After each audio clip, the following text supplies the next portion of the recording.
Hello दोस्तों, मैं हूं शिवराज सिंह। स्वागत है आपका मेरे चैनल हिस्ट्री विद सिंह में। दोस्तों, आशा है आप लोग अच्छे से होंगे, बढ़िया अपनी पढ़ाई कर रहे होंगे।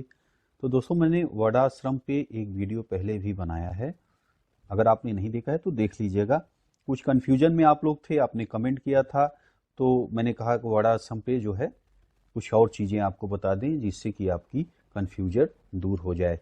ठीक है, देखिए वर्णाश्रम जो है इसकी जानकारी हमें धर्मशास्त्रों से मिलती है।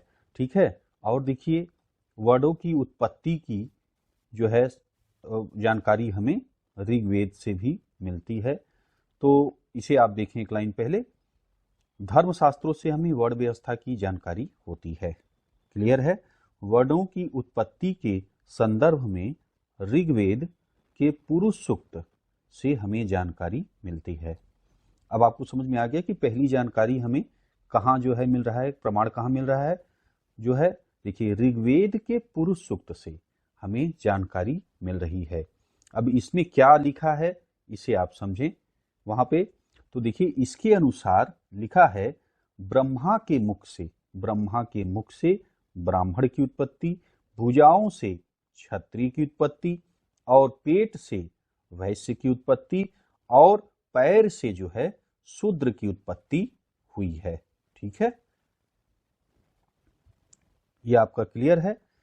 तो उसके बाद अब आप यहां पे देखें, आप लोगों को एक कंफ्यूजन है, वर्णाश्रम क्या अर्थ है, मतलब इसमें क्या मतलब क्या है।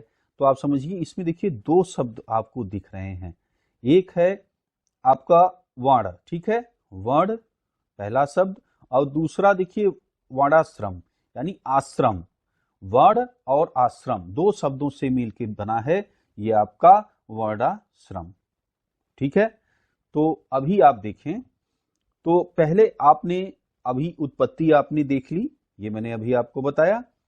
अब जो है चार वर्ण को आप समझिए कि चार वर्ण आपने देखा।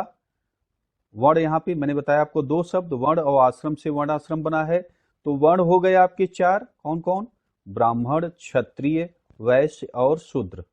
ये चार वर्ण हो गए आपके। ठीक, अब देखिए दूसरा शब्द यहाँ पे आश्रम है। तो आश्रम क्या है उसे आप समझ लीजिए। तो आश्रम चार हैं। ठीक, कौन कौन से, देखिए ब्रह्मचर्य, गृहस्थ, वानप्रस्थ, सन्यास। इसकी जानकारी हमें कहाँ पे मिलती है, इसकी जानकारी हमें महाभारत में भी पढ़ने को मिलती है, मनुस्मृति में भी पढ़ने को मिलती है। ठीक है, और उसके बाद जबाली उपनिषद में भी हमें चार आश्रमों की जानकारी मिलती है। जैसे महाभारत मनुस्मृति में तीन ही आश्रम हमें पढ़ने को मिलते हैं। जबाली उपनिषद हम देखते हैं जब, तो उसमें उससे हमें चार आश्रमों की जानकारी प्राप्त होती है। ठीक है, तो चार आश्रम कौन कौन से है, ब्रह्मचर्य, गृहस्थ, वानप्रस्थ, सन्यास। अब देखिए जो आश्रम इसकी अवधि है, ठीक, जैसे ब्रह्मचर्य जो है वो 25 वर्ष का होता है। ठीक है, शुरुआती 25 वर्ष, जैसे कि आयु, मानव की आयु 100 वर्ष मानी गई है। ठीक है, 100 वर्ष मानी गई है। तो पहला जो 25 वर्ष है वह ब्रह्मचर्य आश्रम में व्यक्ति रहेगा। उसके बाद 25 से 50 वो 25 वर्ष से 50 वर्ष तक वो कहाँ रहेगा, वो रहेगा गृहस्थ में आपके। ठीक है, उसके बाद फिर वानप्रस्थ 50 से आपका 75 वर्ष में वो वानप्रस्थ आश्रम में रहेगा। वानप्रस्थ में क्या करेगा, वानप्रस्थ में जो है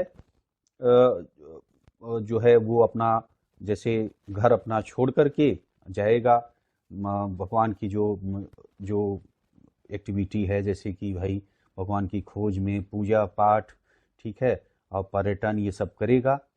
ठीक, और उसके बाद सन्यास में क्या है, सन्यास में सब कुछ अब मतलब वो तो ज्ञान प्राप्त कर लेगा कि भगवान की कैसी प्राप्ति होगी, सारे पर्यटन कर लेगा। तो अब सन्यास यानी जो है मोक्ष की प्राप्ति में लग जाएगा। तो ये समय कब रहेगा, 75 से जो है 100 वर्ष के बीच में जो है सन्यास आश्रम होता है।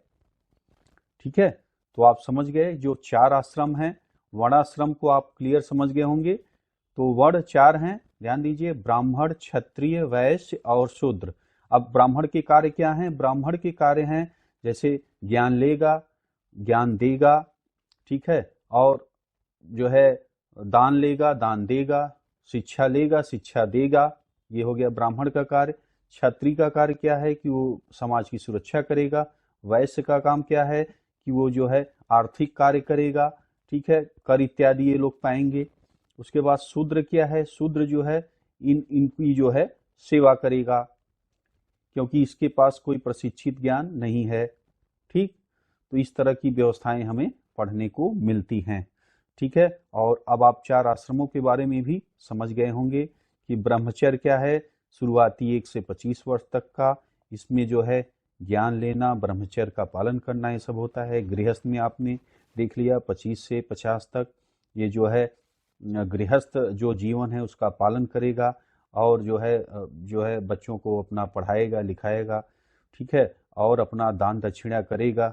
ये जो है गृहस्थ आश्रम है। तो गृहस्थ आश्रम को महत्वपूर्ण माना गया है कि इसमें बहुत सारे धर्म भी आप करते हैं और जो है गृहस्थ का भी पालन करते हैं। उसके बाद आपने वानप्रस्थ देखा, जो है 50 से 75 वर्ष की आयु में भगवान की प्राप्ति के लिए अपना प्रयास करेगा, देशाटन करेगा, धार्मिक कार्य करेगा।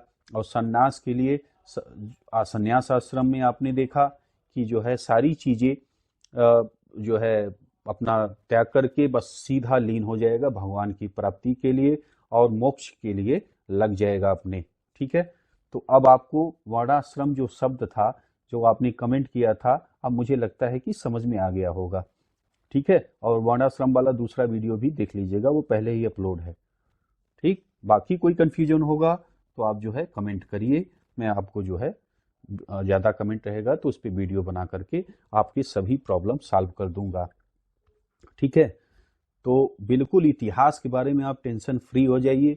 सारा कुछ भी प्रॉब्लम हो आप तुरंत कमेंट करिए, वो प्रॉब्लम आपकी दूर होगी।